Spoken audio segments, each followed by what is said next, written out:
Greetings and salutations, everyone. My name is Gage and welcome to my YouTube channel. Today, we're talking about my hidden gems for week 2 of the 2021 fantasy football season. Now, after the events of Thursday Night Football between the New York Giants and Washington football team, I'm sure we can all feel the imbalance in the current fantasy football universe. With the kicker dropping 22 points, that's more than Antonio Gibson has put up thus far this season in a full PPR in 2 games. Now, of course, with that imbalance, we all know that it requires correction. And in order to do that, I'm going to collect all 6 hidden gems throughout the fantasy universe as I'll go throughout different timelines to different planets and of course to different teams in order to find these prospects that are going to help us win our week 2 matchups. Now on today's episode, we're going to be talking about 4 different prospects that are all currently being started in less than 30% of leagues as of this upcoming week. I want to talk about these players and give you guys my perspective and the analysis as to why I think they can absolutely not only be hidden gems for your upcoming lineup, but be players that can end up winning you this upcoming week. Now, before we begin, I of course want to thank you guys for the incredible support. As of late, we are so close to surpassing 50,000 subscribers. So if you have not yet already and you like the fantasy football content I've been producing this season, of course, make sure you click that subscribe button. And if you haven't yet already, click that like button on today's video if you like the hidden gem segment on a weekly basis. Now, before we hop into our week 2 hidden gems, I want to go ahead and talk about week 1. We talked about 6 players last week. Russell Gage, Tevin Coleman, both of them were horrible misses. In fact, Russell Gage had 0 points. I think Tevin Coleman had 2.1 points. They were obviously fails. Justin Jackson was a suggestion as an insurance policy, but in terms of him being the insurance policy, that was also an L. So there's 3 L's right off the bat. I'll take that on the chin because Larry Roundtree is in fact the handcuff for Austin Ekeler going forward. Just wanted to let you all know, just in case, for those of you who are in need of the potential insurance of an Austin Ekeler. Outside of that, we talked about Terrace Marshall, who again is a to-be-determined time stone. I guess we'll have to wait and see in the next couple weeks whether or not he pans out. Jarvis Landry was great, scored a touchdown. Marquise Brown was great, scored a touchdown. So in all, 2-3-1 in week 1 of the 2021 fantasy football season. Hopefully, we can go ahead and correct our record here and get ourselves back on track to the positive side. All right, let's go ahead and begin by talking about this week's Power Stone. Instead of traveling to Xandar, we're going to go down to Tampa Bay, Florida, and pick up Leonard Fournette. Leonard Fournette this upcoming week has a lot of value. I mean, just looking back at Thursday night's football game of week 1 between the Tampa Bay Buccaneers and Dallas Cowboys, we can far and away see that Leonard Fournette is the preferred back in this backfield, specifically because he played 42 of the total offensive snaps, while Rojo played 6 and Giovanni Bernard only played 17. We know that Leonard Fournette is going to be the starting back for this team going forward. And regardless of what Bruce Arians has said in the last week, saying, oh, Ronald Jones is going to be the starter this week. And then the next day immediately comes out and says, all 3 running backs are in fact the starters for this team. We know Bruce Arians is a liar. He does not give the media correct information, especially about his running backs. We've seen that year over year, even going back to the days with the Arizona Cardinals. So as of this current moment in time, I take everything he says with a grain of salt, not really worried about his comments and or statements. Going into this upcoming week, Leonard Fournette benefits from the fact that the Tampa Bay Buccaneers will be taking on the Atlanta Falcons, one of the worst teams in the National Football League as of right now, and in my opinion, defensively aren't going to be able to stop the Tampa Bay Buccaneers, whether it is through the air or on the ground. And when in fact the Tampa Bay Buccaneers mount that lead, they're going to run the ball, and they're certainly going to use Leonard Fournette in order to continue to pound the rock and get them pretty much out of that game relatively healthy. But the question is, why do I believe Leonard Fournette, though he is being started in only 29% of leagues this week according to Yahoo, why do I believe that he's potentially on the right path to have himself a breakout week here as a hidden gem? When I look at Leonard Fournette and the fact that he played 42 offensive snaps in a game that was pretty much a predominantly pass-heavy contest between those 2 teams trying to keep up with one another, I think Leonard Fournette is definitely going to be given the rock a lot. And since coming to Tampa Bay, in the contests that he's been given 9 or more rushing attempts, ultimately he has been a solid fantasy producer in a full PPR scoring format, half PPR scoring format. Now specifically, if we go ahead and talk about his entire 2020 season, the NFL playoffs, and of course the beginning of the 2021 season, there have been 10 games in which he has been given 9 or more rushing attempts. When he has been given 9 or more rushing attempts, he's of course played majority of the offensive snaps, and he's gotten 3 minimum receptions in every single one of those 10 games. Now, his totals in terms of fantasy point productivity in a full PPR throughout those contests, 10.1, 21.5, 27.6, 15.7, 15.6, 23.2, 21.7, 18.4, 23.5, and this last week against the Dallas Cowboys, of course, 9 rushing attempts, but got himself 5 catches for 10.9 fantasy points.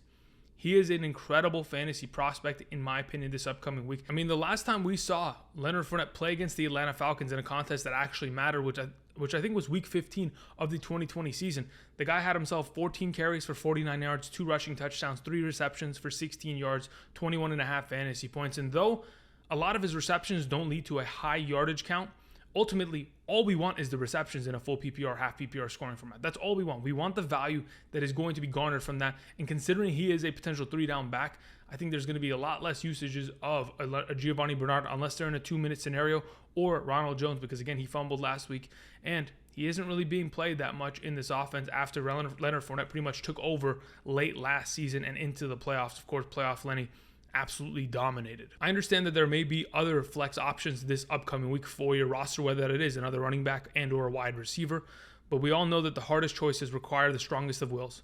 I 100% believe Leonard Fournette is going to have a pop-off week here and put up an incredible performance, and that is why he is our power stone for this upcoming week.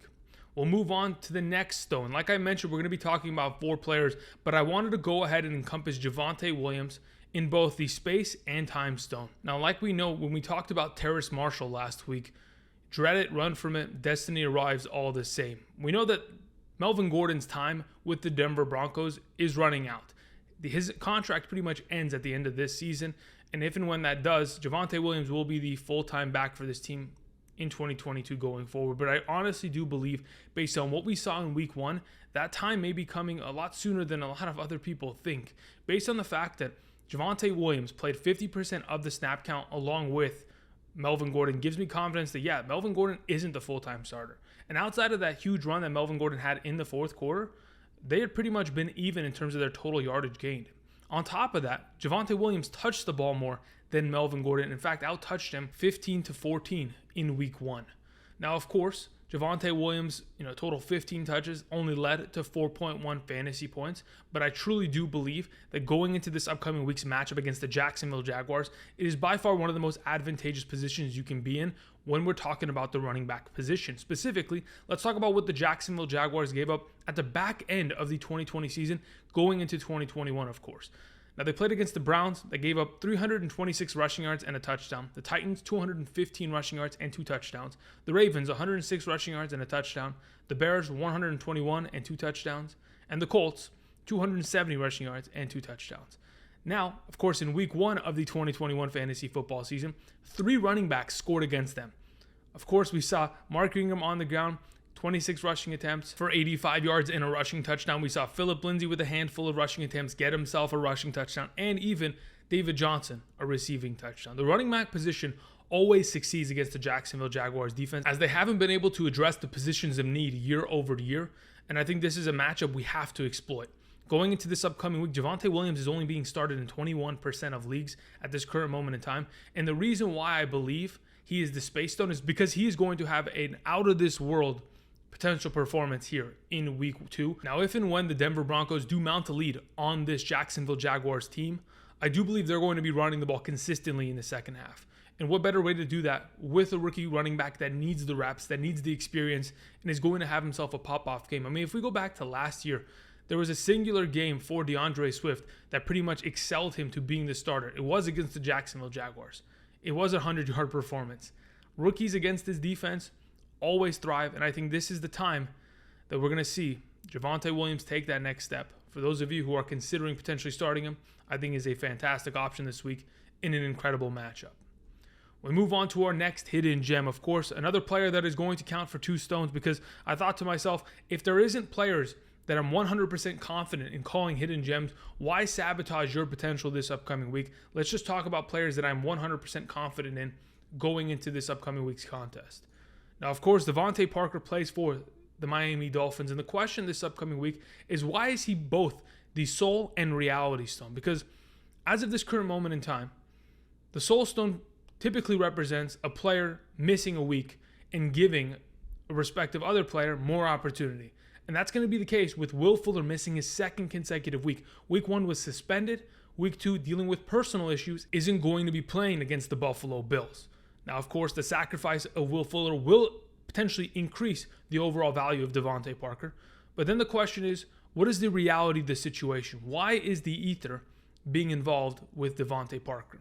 Playing against the Buffalo Bills, and the reality of the situation is that the Buffalo Bills typically have put fat numbers on this Miami defense. In fact, the last 4 times these teams have played, the Miami Dolphins have lost 56-26, 31-28, 37-20, and 31-21. Now, with that all being said, at least the Miami Dolphins have been able to put up 20 plus points every single contest against the Buffalo Bills defense, which does give me some potential excitement for what DeVante Parker is potentially capable of. Now, when we look at what he was able to do last week, he played 83% of the offensive snaps against a good New England Patriots secondary. In that contest, had himself 7 targets, 4 receptions, 81 receiving yards, and 0 touchdowns for 12.1 full PPR fantasy points. As of this current moment in time, DeVante Parker is only being started in 6% of leagues. That is a ridiculous number considering how much success he has found against the Buffalo Bills in his career. Let's go ahead and let's take a deep dive into the history of DeVante Parker and the success that he's found against this defense. We could even go back to 2016. In the 2016 matchup, 4 catches, 85 yards, and a touchdown. Let's go to 2017. 6 catches, 89 yards. 6 catches, 64 yards. Okay, not the greatest performances, but in a full PPR, we'll make do. In 2018, 4 catches, 43, and a touchdown. In 2019, 5 catches, 55 yards, and a touchdown. 7 catches, 135 yards in the second contest against them. Of course, both those games with double-digit targets. And of course, this past season in 2020, 5 catches, 53 and a touchdown, 7 catches and 116 receiving yards. If you want to go ahead and just spread out the entire totals since 2016 against the Buffalo Bills, these are the numbers. 18.6, 16.3, 20.5, 16.5, 14.3, 12.4, 14.9, and 18.5. Yes, a lot of those games against Tre'Davious White. DeVante Parker can play against his defense. And when given the opportunity, considering the fact, of course, that he led the Miami Dolphins in targets last week and was, of course, the prime focus of Bill Belichick's defense, let's put J.C. Jackson on top of him and let's stop him at all costs, still wasn't able to completely do that. I think with more opportunity going in his direction with Will Fuller out in a contest where they're not going to be able to run the ball as much, because, again, they're probably going to get blown out as they have year over year for the last couple seasons. I think this is a contest in which they're going to air it out, and Tua is going to be looking for DeVante Parker. Again, the last time DeVante Parker played against this Buffalo Bills secondary, it was with Tua, had himself 14 targets, 7 receptions, 116 yards. I think that number could potentially even increase this upcoming week, have himself a great performance. That is why DeVante Parker is this week's soul and reality stone for our hidden gems. And we move on to our final hidden gem. It's interesting. To find the Mind Stone, we have to do some very crazy things, but I've been cursed with knowledge, and I talked about it last week, and I really do believe that Russell Gage is a guy that I'm not giving up on. Russell Gage may have only had 2 targets and 0 receptions for the Atlanta Falcons offense last week, but besides Russell Gage and Calvin Ridley, no other wide receiver option had a target for that offense last week. No other wide receiver besides Calvin Ridley had a reception in that offense last week, but I think that's going to change. I mean, Russell Gage played nearly 70% of the offensive snaps last week. Yes, was only given 2 targets, but that number is going to increase as they play against the Tampa Bay Buccaneers. And what gives me confidence with Russell Gage, and the reason why I'm trying to go double or nothing, fool me once, shame on you. Fool me twice, shame on me. Maybe I'm going to look like a clown after this week, but I'm ready to roll the dice once again on the potential of Russell Gage. And if you want to go ahead, just stash him on your bench because, to be honest, this is going to be a matchup in which he's going to get targets. I mean, we've talked about it in the past, especially last week. Without one or the two, Calvin Ridley or Julio Jones in the last couple seasons, throughout stretches of time, Russell Gage has been a fantastic fantasy prospect for this team, averaging about 13.71 fantasy points per game in a full PPR with one of those 2 missing. Now, this upcoming week, the Tampa Bay secondary will not have Sean Murphy-Bunting. They most likely won't have Carlton Davis. And with 2 of their prime, secondary members out, there is going to be a potential in which, of course, Calvin Ridley is going to cook. And if and when he does, they're going to put a lot of pressure on him, double cover him, and they're going to allow Kyle Pitts, Russell Gage to run wild on them. Russell Gage will most likely have Ross Cockrell covering him as the slot corner of the Tampa Bay Buccaneers. I mean, last week against the Dallas Cowboys, Cockrell was targeted 8 times. He gave up 7 receptions, 74 receiving yards, and a touchdown. Now, if that all doesn't do it for you and doesn't give you the confidence to potentially believe in Russell Gage. How about this? The last 2 games that Russell Gage has played against the Tampa Bay Buccaneers, he's produced 10 targets, 9 receptions, 91 yards and a touchdown, and 10 targets for 5 receptions, 68 yards and a touchdown. Let's go back to 2019. How about those games against Tampa Bay Buccaneers? 13 targets, 7 receptions, 68 yards. 10 targets, 8 receptions, 76 yards. Of course, Matt Ryan likes to target him. And Matt Ryan's going to have to get rid of the ball relatively quickly this week because that pass rush is coming and his offensive line looked horrible last week against the Philadelphia Eagles. I truly do believe Russell Gage has an opportunity to have a bounce back week here in week 2 of the 2021 fantasy football season.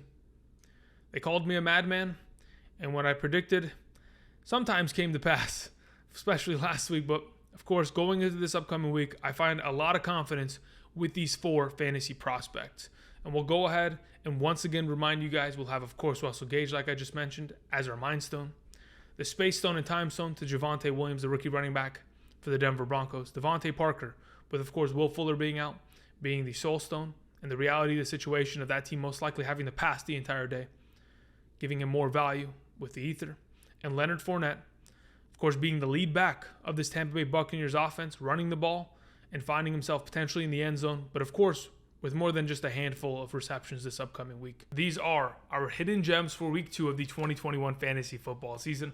I want to thank you all for watching. Tomorrow morning, 8 a.m. to 10 a.m. Pacific Standard Time, kickoff with Kirchhoff. I'll be live streaming here on the channel. Make sure you come check that out. Make sure that your lineups are set to catch a victory in week 2. Till next time, I'll see you guys. Peace.